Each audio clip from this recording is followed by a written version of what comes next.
corte. Pode cortar daqui pra frente? Ai, meu Deus, vamos lá.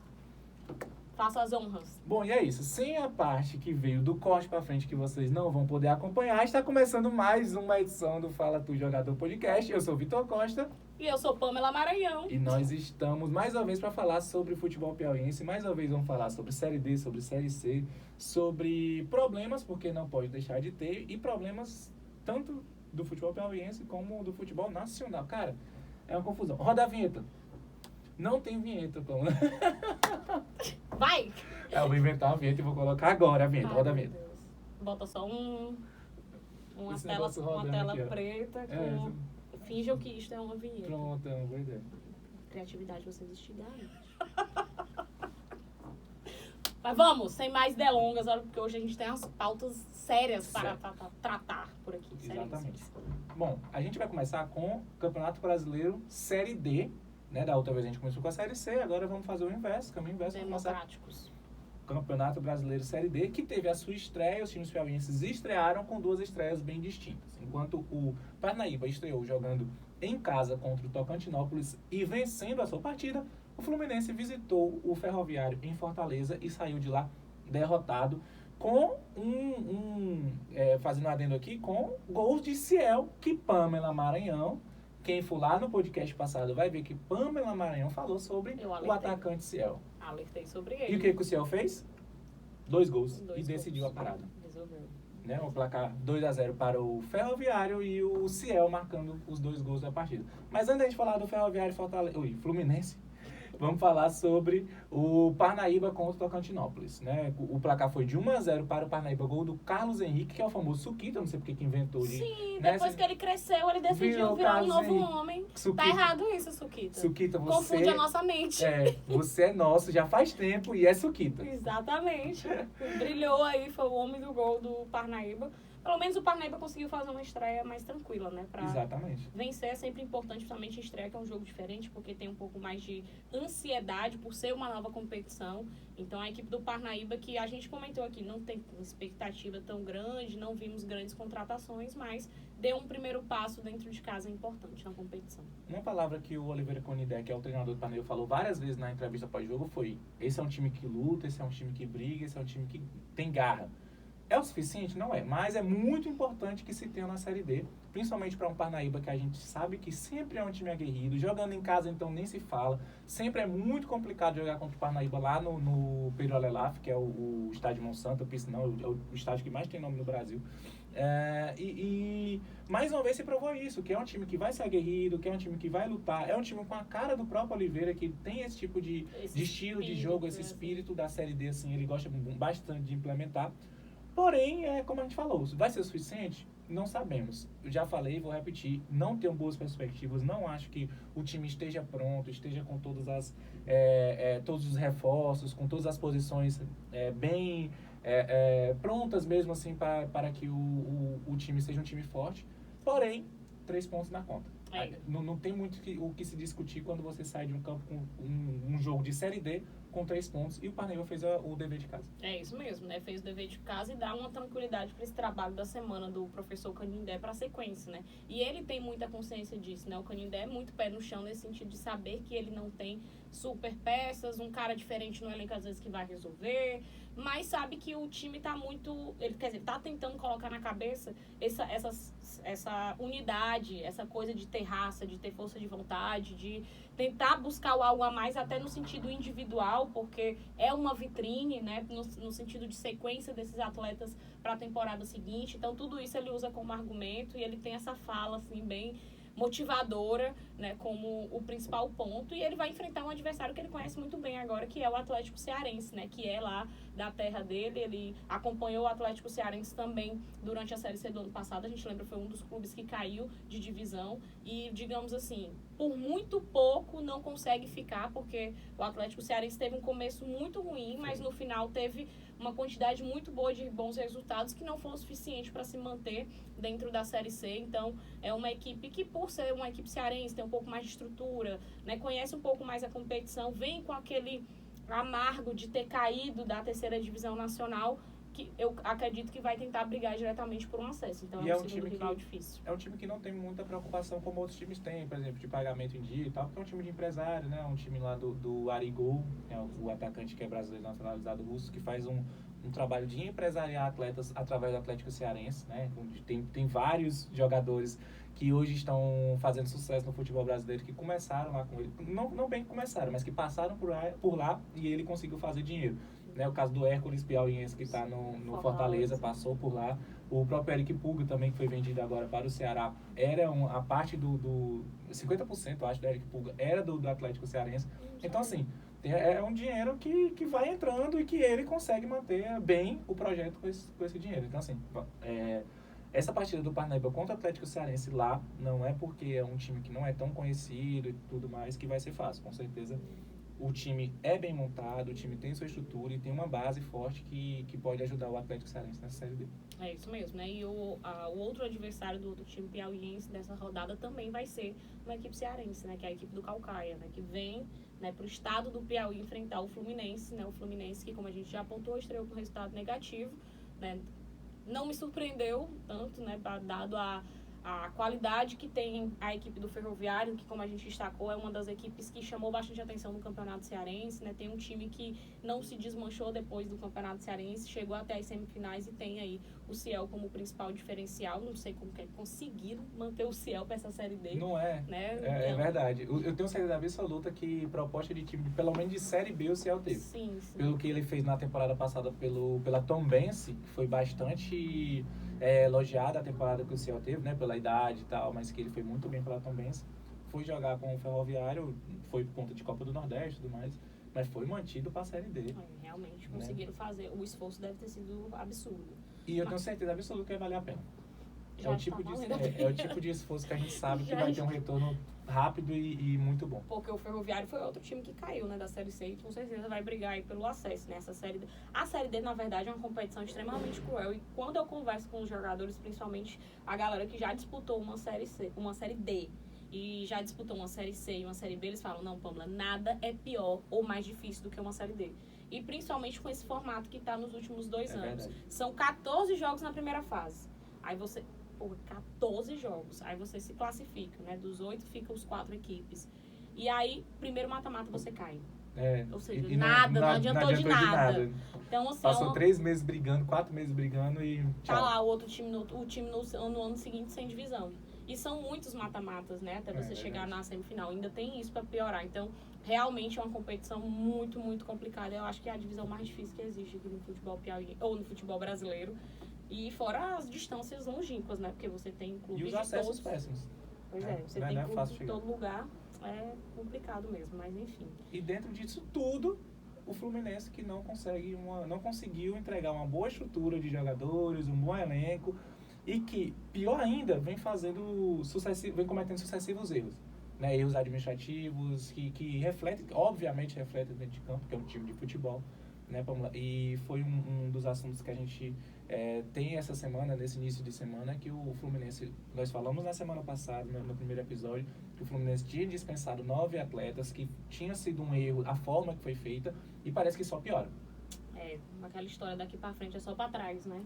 Hoje estamos aqui na terça-feira, 9 de maio, fechou exatamente os 15 dias de dispensa dos jogadores, né? Foram 9 atletas dispensados no dia 25 de abril. Até hoje, esses atletas não receberam pagamento e nem suas rescisões de contrato. As rescisões é a parte mais complicada, porque, como o Vitor comentou no primeiro podcast, existia sérios riscos do Fluminense estar deixando o atleta desempregado. E baseado nas informações que eu recebi, nas conversas que eu tive com alguns desses atletas que estão nessa lista de desligamentos, isso realmente está sendo a verdade, né? Os atletas estão perdendo a oportunidade de já estar em outros clubes, porque o bonde está passando 15 dias no futebol, é uma eternidade. Exatamente. E realmente a maioria desses atletas não tem sequer nenhum retorno da diretoria, né? Não é assim que existe um prazo. Tipo, hoje é terça, não, até sexta-feira eu resolvo. Semana que vem eu resolvo. Fulano que resolve. Não, eles realmente não têm resposta nenhuma. E realmente estão às cegas. E isso é realmente muito triste, é muito preocupante. É muito grave as denúncias que estão sendo feitas e que foram comprovadas, na verdade, né? A verdade é que isso está acontecendo, que o Fluminense não acertou as rescisões de contratos com esses jogadores. Como eu falei na semana passada e a Pamela relembrou, o Fluminense está correndo risco de deixar muita gente desempregada. E mas ele foi demitido. Claro que ele está desempregado, sim, gente, mas eles vão ficar desempregados pelo resto da temporada. Porque a gente está falando aqui de um momento da temporada que não tem mais campeonatos estaduais. Os que ainda tem para começar são campeonatos de muito menor importância, muito menor relevância. E, claro, os times não pagam bem e não vão contratar todos esses jogadores. Uma Série D, que é a última possibilidade desses jogadores se empregarem de fato, ou uma Série C e tal, já começou. Ou seja, os elencos já estão formados. Nós vamos chegar num momento em que até as inscrições já vão ter se encerrado daqui a poucas rodadas. E esses jogadores vão ficar sem ter onde jogar durante o resto do ano. E nós estamos em abril? Em maio. Acabou, começou maio agora. Então, assim, o Fluminense não pode fazer o que está fazendo, é errado. Chega a ter um pouco de mau caratismo, e eu sei que essa é uma palavra muito forte, mas em alguns momentos a gente usa as palavras fortes para situações fortes. E essa, para mim, é uma situação muito grave. O Fluminense, para mim, errou no planejamento que foi feito, errou nas decisões que foram tomadas e está errando mais uma vez com esse tipo de ação, aliás, de falta de ação que a diretoria está tendo com esses atletas. É importante citar que, assim, eu ouvi os dois lados, né? Eu falei com jogadores e também falei com representantes da diretoria do Fluminense, né, com o gerente de futebol. Ele afirma que não recebeu esses questionamentos dos atletas em relação principalmente às rescisões de contrato. Mas os próprios jogadores me mandaram inúmeros prints, né, de mensagens no WhatsApp que não foram respondidas, né? Assim como também os jogadores relataram o fato de que têm feito vigília lá na frente, dentro do complexo, também tentando conversar com o pessoal do jurídico, advogados. Então, assim, realmente não dá para entender o motivo disso estar sendo feito, né? Porque quando você decide dispensar jogadores, o que eu já disse, as dispensas, as trocas, elas são naturais dentro do futebol, né? Principalmente quando você muda de competição. Mas quando você decide dispensar, naturalmente você já sabe que você vai gastar dinheiro, que você vai precisar ter todo um trabalho que é necessário fazer. Você tem que pagar o atleta, você tem que fazer acordo e você tem que dar baixa nas rescisões, né? Então, é um negócio que realmente eu nunca tinha visto isso, nem aqui no futebol piauiense. Que chega a ser um nível bizarro administrativamente. Porque, assim, pra referência de tudo que é ruim, infelizmente, a gente tem um exemplo. Agora, essa daí é inédita pra mim. Exatamente. E assim, né, toda a gravidade desse problema da falta de rescisão, para quem não tá tão por dentro assim de como funciona, os atletas precisam ter essa rescisão em mãos, que ela é feita através de um sistema que é o chamado BID da CBF, o Boletim Informativo Diário lá da CBF. A partir desse momento que ele sai dessa rescisão é que ele pode assinar de fato com qualquer outro clube. Ele pode até acertar, pode negociar e tudo mais, mas assinar o contrato e ser de fato empregado de outro clube, ele precisa ter o seu contrato devidamente rescindido lá no BID da CBF. E é essa rescisão que a gente está falando, que o Fluminense não liberou essa rescisão dos atletas e eles estão sem ter como trabalhar por conta disso, né? E além disso, os atletas não estão conseguindo treinar de fato, né? Fazer o mesmo treino de campo de um jogador de futebol de fato, né? Podem até estar fazendo academia e tudo mais, mas isso é longe daquilo que eles realmente necessitam. E tudo isso por conta de um problema administrativo que, infelizmente, para mim é uma questão de escolha. O Fluminense quer fazer isso. Não é uma falta de dinheiro, não é uma falta de pessoas para fazer, não é falta de tempo, é uma questão de querer. Eu quero que esses atletas não aceitem contra os clubes. Eu quero fazer com que eles sofram. O que não faz sentido algum. Os caras... Justificável. Eu não sei se eles tiveram algum tipo de problema com o Fluminense. Eu acredito que não, senão já teria até saído algum tipo de notícia. Mas se for simplesmente pela a parte da escolha técnica da coisa, deles não estarem mais servindo para o clube, é bizarro o que o Fluminense está fazendo. É bizarro. Muito triste. Com certeza. Mas lembrando que, né, falando de continuidade, né, que o Eduardo ele tem tentado se manter um pouco nos bastidores dessa situação toda, né? Porque ele tem essas questões que ele sabe que estão acontecendo, ele sabe que ele tem consciência de que não é o caminho correto, mas paralelo a isso ele tem um grupo para gerir, né, que está disputando uma competição, né? E eles o Fluminense que vai ter novos atletas caindo no BID, né? Os outros que chegaram, né? Já que eu até comentei aqui que nem todo mundo tinha sido regularizado. Essa semana ele deve ter todo mundo à disposição para esse outro jogo que vai acontecer em Pedro II, né? Vale a gente lembrar que o Fluminense não manda os seus jogos, assim como do Campeonato Piauiense, pela Série D não manda jogos na capital teresina. Os jogos vão acontecer lá na cidade de Pedro II. O rival, né, do domingo vai ser a equipe do Caucaia. Então, paralelo a isso, porque assim, eu imagino o burburinho que existe nos corredores, né, no dia a dia do Fluminense atualmente. Porque existem jogadores do grupo vice-campeão piauiense que estão vendo os colegas reclamando, passando por essa dificuldade toda diariamente e, ao mesmo tempo, tendo que se concentrar, pensar nessa nova competição que eles começaram e que já começaram com um tropeço, e isso amplia e aumenta os holofotes na responsabilidade de conseguir somar pontos em casa nessa segunda rodada. Realmente uma situação de tumulto que poderia ser completamente evitada. Exatamente. É uma nebulosidade que está parando em cima do Fluminense que a gente não consegue nem entender. Não assim. dá pra entender. Não faz muito sentido. Eu já tentei usar, assim, todos os meus neurônios, assim. Não que sejam muitos, mas eu disse, gente, vamos lá. Se for por aqui, não tem lógica. Por aqui, não, também não. Eu desisti de tentar entender já. Eu só espero que seja resolvido, né? Pro bem de todos. Exatamente. Fluminense, melhore, pelo amor de Deus, melhore. É uma das boas... É porque eu considero o Fluminense uma das boas oportunidades que a gente tem de ver um time piauiense conseguindo acesso, né? Pelo projeto que eles prometeram entregar, pela estrutura que ele tem, pelo poderio financeiro. Mas tudo isso está servindo para exatamente quase nada. Infelizmente. Por isso que dizem, né? Que futebol não tem receita de bolo. Não tem. Mas... Agora, vale a gente lembrar, a gente esqueceu de comentar que era pra ser o começo. Mas como aqui ninguém segue roteiro, a gente é autêntico e natural. Da transmissão? Tá falando de não? Exatamente. Bicho, tu acabou de falar sobre o jogo sem Pedro II e eu ia falar, esse é uma boa ligação com o próximo tema, que é a falta de transmissão da Série D. Pessoal, a Série D está completamente às escuras. Nenhum torcedor ninguém sabe, ninguém viu. Nenhum torcedor assistiu jogos da Série D, a não ser que tenham ido para o estádio, né? Ou seja, a gente comentou aqui da partida do Parnaíba, comentou da partida do Fluminense, tudo por ou melhores momentos ou da nossa imaginação. Porque assistir o jogo mesmo, ninguém assistiu. Foi um delírio ou existiu? Exatamente.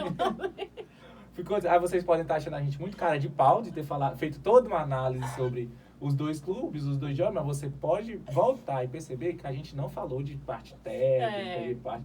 Né? Não teve todo mundo isentão, ó. Exatamente. Mas é simplesmente porque a gente não teve como assistir. Ou a gente iria até Fortaleza assistir o Fluminense contra o Ferroviário, ou a gente iria até Parnaíba assistir o Parnaíba contra o Tocantinópolis, porque se não fosse isso, não existiria a transmissão.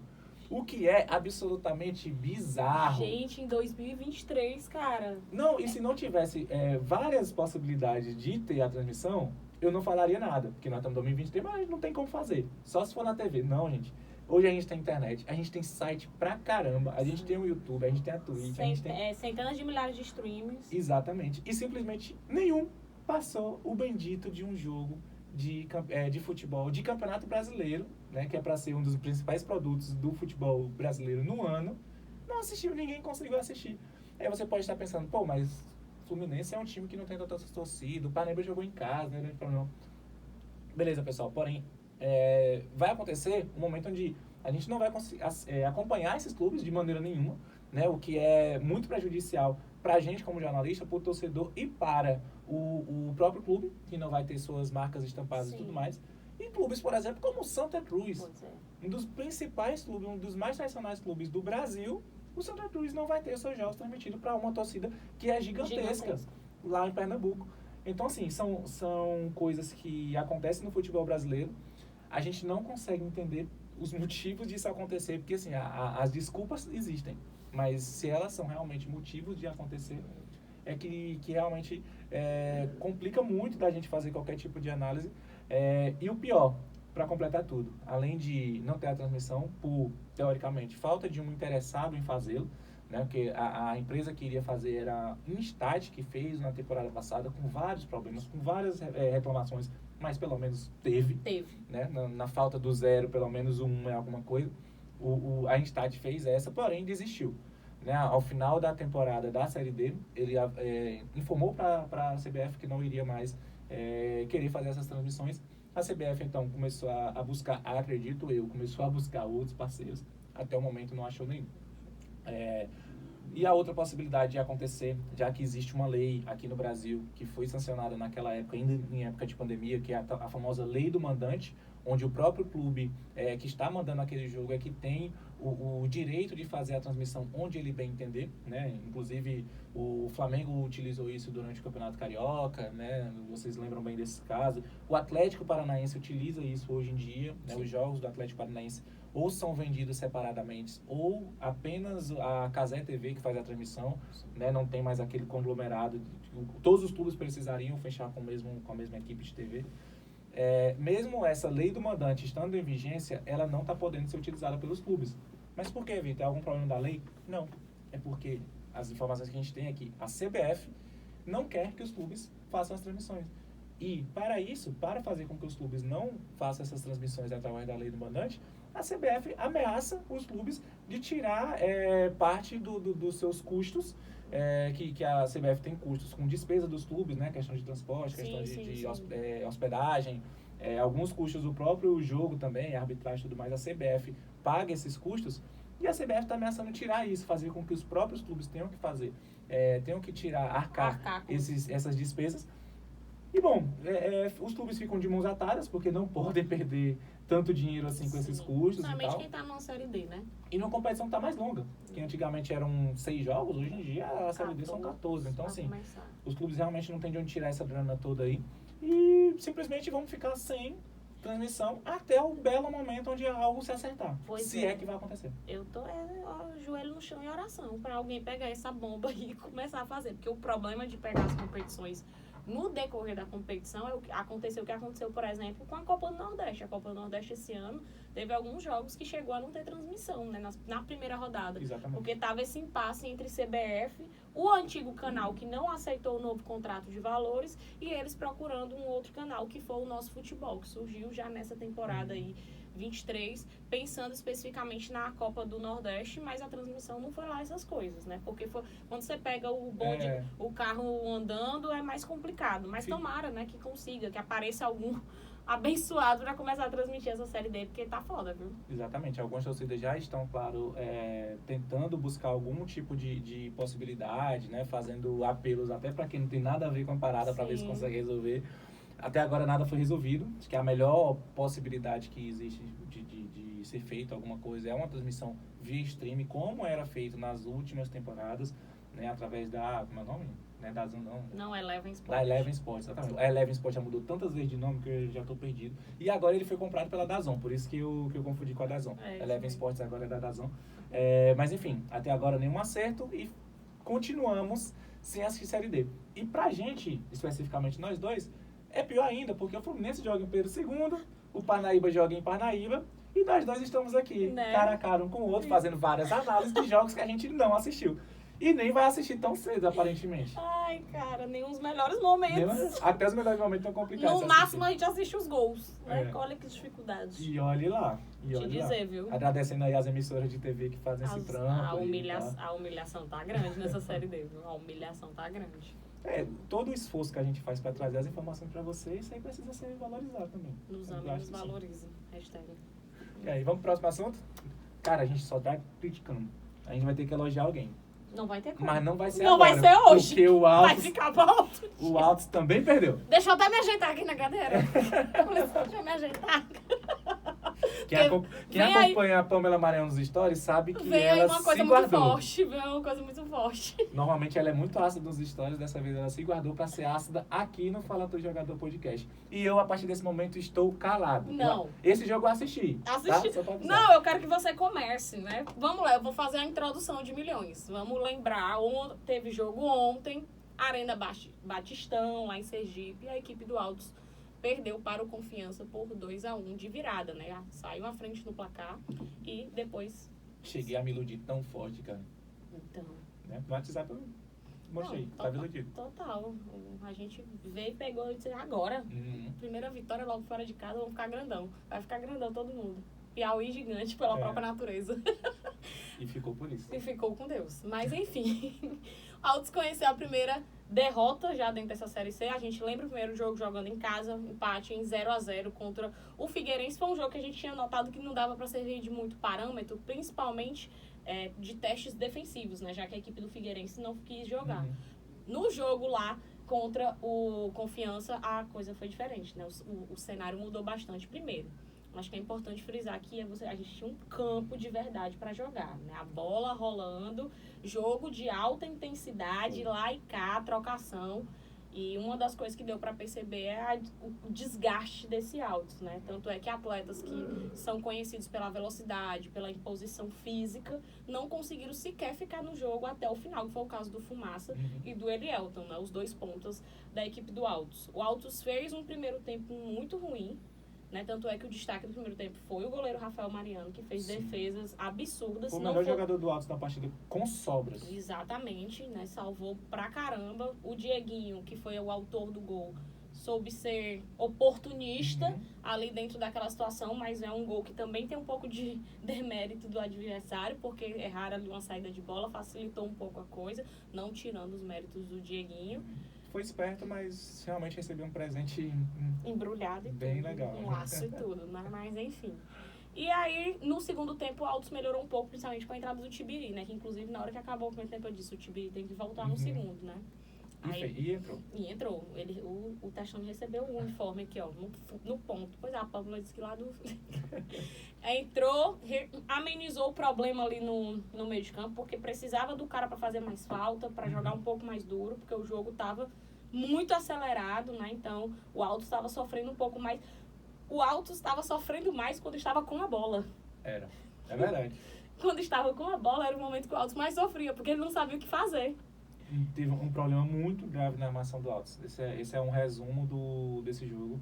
O Altos não conseguia criar tantas jogadas, criar jogadas, porque não dá nem para botar muito plural nessa frase, que realmente foram pouquíssimas chances criadas, o meio de campo muito abaixo e os atacantes passando fome praticamente, né? Os 2 pontas, o Elielton e o Fumaça, viraram laterais praticamente, né? Afundado o tempo todo, e o Manuel ficando sumido, além de não estar numa grandíssima fase, também não foi acionado em quase nenhum momento. O primeiro tempo do Altos foi bem abaixo da média. Foi. Fez 1-0, sofreu o primeiro gol ainda no primeiro tempo, teve a oportunidade de resolver, ou de pelo menos dificultar mais o jogo, ainda na primeira etapa, com o Manuel, que foi a única chance para mim clara do jogo, né? Com 27 o Dieguinho faz 1-0, com 31 o Manuel perde um gol claríssimo, que enfim, não vamos entrar nisso, não vou nem falar muita coisa. Que é o tipo do gol que não dá pra perder, mas perdeu no finalzinho do primeiro tempo ainda. Um pênalti que também um absurdo. Eu não vou comentar também sobre... Sabe por quê? Eu não gosto de ficar macetando a cabeça de jogador. Não gosto, especificamente. Porque o fulano, que o José, o Francisco. Mas, cara, às vezes é muito complicado. Porque realmente quando o Altos sai com gol, com o placar na frente, a gente imagina que o time vai conseguir pelo menos manter uma organização defensiva um pouco melhor, para que aí sim você comece a jogar em contra-ataque. E quando você tem um ataque com o Elielton, com o Fumaça e com o Manuel, cara, se você jogar num contra-ataque ali, você vai conseguir ter chance de jogar. Porém, num ataque quase despretensioso que o Confiança tem pela lateral, cara marcado por metade do time do Altos, e pela lateral, e pela linha de fundo, que ele já estava quase saindo, o lateral Lucas. Não, Vitor Guilherme. Cara, não tem um Vitor que sabe jogar. Brincadeira. Fez uma falta que... fez um pênalti meio infantil até, né? Não tinha necessidade alguma. Foi desnecessário fazer aquele pênalti. O Johnny bate muito bem. Cara, que pênalti bem batido. Tu é doido ali, ele tem que ministrar workshop sobre aquele pênalti. Verdade. E aí, já, com 1-1 no placar, o Confiança vai pro intervalo. Quando volta, realmente o Altos volta melhor. O Testoni fala em entrevista até que o Altos foi superior. Discordo bastante, né? Voltou, mas superior não foi. Superior não foi. Tanto é que a chance que o Altos teve na segunda oportunidade, no segundo tempo. Aos 3, o Elielton dispara sozinho pela esquerda, mas aí ele finaliza. Mas se tu olha a jogada, tem 4 caras do Confiança, o goleiro muito bem posicionado, ali, a não ser que ele fosse o Messi, não tinha como. E aí vem o Manuel e o Fumaça tentando chegar muito atrás. Então, assim, foi uma finalização no alvo, mas pra mim não foi uma chance clara, entendeu? E o Confiança também não teve. Não teve essas oportunidades, não teve chance. Inclusive, o gol que eles fizeram foi um gol meio que espírita, porque a bola estava na lateral, uma bola, o segundo gol, né? Uma bola despretensiosa mesmo, um cruzamento na área e um rapazinho e um atacante de 1,5 m. Se jogou no chão. Exatamente. Conseguiu cabecear no meio da zaga do Altos e fazer o gol da virada. E depois disso não teve mais jogo, sendo bem sincero. O jogo depois disso foi muito... Porque assim, o Altos não estava conseguindo armar. O Confiança não estava com essa vontade também de jogar e de se abrir. E aí foi em banho-maria até o final da partida. Exatamente. E assim, no segundo tempo, eu acho que o Testoni fala em relação à superioridade no sentido de estar com a bola, né? Que é algo que ele valoriza sempre, né? Dentro das partidas, seja quando ganha, seja quando perde. Só que é como eu tô dizendo, eu não consigo ver isso em construção e você agredir o adversário, né? Porque assim, tava com a bola, mas tipo assim, quantas e quantas vezes o Tibiri, o Valderrama, os próprios laterais tiveram que voltar no zagueiro, voltar no goleiro. Você tá com a bola desse jeito aí, é a história, fica igual arame liso, só cerca, entendeu? Foi assim, um jogo de tão pouca inspiração ofensiva, eu não sei nem se eu posso crucificar o Elielton, o Fumaça e o Manuel, porque realmente estava muito complicado para eles. O Manuel até tentou subir algumas vezes para conseguir alguma jogada, mas ele não tem mais a velocidade que ele tinha antes de voltar para construir uma jogada por dentro e depois ir lá chegar bem na bola. Ele tem até uma jogada específica que ele começa a jogada, quando ele pega de volta, ele chuta assim, meio mascado, não vai para lugar nenhum. E outra, eu tenho muito minhas dúvidas se o Manuel tem condições de ficar jogando de costa pro gol. Não, eu não tenho dúvida, eu tenho certeza. Para mim não é a posição do Manuel. Ele já fez jogos dessa forma, já jogou dessa forma em algumas oportunidades. Tem algumas características que podem ser legais assim para que ele jogue ali, principalmente como eu falei, quando você sai no contra-ataque, você tem um atacante veloz como o Manuel e que sabe aproveitar a oportunidade cara a cara e tal. Porém, não é a realidade de 90% dos jogos da Série C. Não vai ser assim, ele não vai ter todas essas oportunidades, não vai ter tantas chances de sair em contra-ataque assim e tudo mais. E aí você acaba perdendo, para mim, em 2 posições. O Manuel poderia estar jogando numa ponta, que é onde ele consegue jogar melhor, e um centroavante de fato, para fazer o nó, para fazer parede e tudo mais. E isso foi muito claro nessa partida entre Confiança e o Altos, porque o atacante do Confiança, ele era justamente isso. Ele era um cara de 2 metros de altura, pivôzão, muito forte, um super pivô e que estava brigando dentro da área do Altos o tempo todo. Porque isso faz diferença, não é só para você fazer o gol. Esse cara, ele consegue segurar a bola, chamar a marcação. Exatamente. Então ele até livra um pouco mais as outras peças, né, os outros atacantes, ou mesmo facilita a construção por dentro. Então, assim, tá faltando isso porque o Manuel, ele não tem essa característica, né? Ele tem outras boas características, mas essa não é o caso. Exatamente. E vamos esperar para ver como é que vai vir essa escalação pro jogo contra o Manaus. O Testoni, eu tinha comentado no primeiro episódio do podcast, que ele é um treinador que ele tem um pouco mais de pulso para fazer trocas. Né? Se o Manuel continuar não rendendo, eu não duvido que abra passagem para o Ian, que já entrou nesse jogo, apesar de que ele optou por deixar 4 atacantes, né? Ficou o Ian. Fez sentido naquele momento. Fez, porque estava precisando fazer o gol. E o Confiança baixou um pouquinho mais as linhas e ficou sentado no resultado. Então, mas tem os caras pedindo passagem. Tem o Joelson, que sabe fazer gol. E mesmo não tendo altura, mas sabe fazer o pivô, né? É o centroavante mais raiz, que a gente chama no futebol brasileiro. E tem o Ian, que querendo ou não, é o artilheiro do Altos na temporada. Tem seus méritos, né? Pelo que fez com a camisa do clube dentro do campeonato piauiense, apesar do time não ter conseguido seus objetivos. Então, o Manuel, ele chega com a moral que ele tem por tudo que ele já construiu dentro do clube, mas não tem como ficar jogando só com a camisa, né? Então, vamos ver como é que vai ser aí essas próximas rodadas, porque eu não duvido. O Testoni é o tipo de treinador que eu acho que ele faria isso. Colocaria o Manuel no banco, ou tiraria ele num decorrer de jogo ali, caso ele visse que realmente o jogador não ia ajudá-lo. Exatamente. E assim, a gente está falando bastante do Manuel porque tem um nome, tá na posição, né, já fez isso muitas vezes pelo Altos, mas é bom dizer que não é culpa do Manuel. Sim, né? sim. O Manuel tem sua parcela, claro, como todos os outros têm, mas a gente já falou aqui, o Altos teve muito problema de armação e isso acaba fazendo com que o Manuel fique também na ele teve uma oportunidade, ele perdeu, né? Se ele tem 2, 3, 4, então ele amplia a margem de probabilidade dele fazer um gol. Porque assim, o certo é ter muitas possibilidades pro atacante fazer gol e não o cara ter uma chance perdida em 90, 100 minutos, né? Então, assim, falta o setor de criação funcionar um pouco melhor. Eu tô sentindo falta do Dieguinho, que terminou a Série C, né? Ele fez o gol ontem, foi fundamental, né, dentro daquela situação ali, mas ele tava apagado antes do gol e depois do gol ele continuou apagado, sabe? Então, tá faltando o cara que pensa e que aciona bem esses pontos. O Altos tem 2 corredores fortíssimos,